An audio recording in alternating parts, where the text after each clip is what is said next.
Hey everybody, welcome back to our channel. In this video, I'll be showing you the procedure to request a credit limit increase on Wells Fargo app.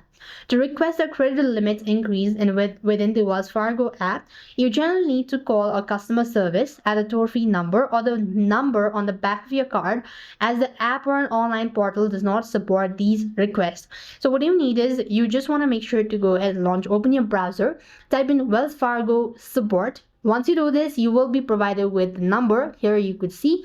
You could directly contact the support team, let them know about it, and they will be able to help you out to request a credit limit increase on Wells Fargo app.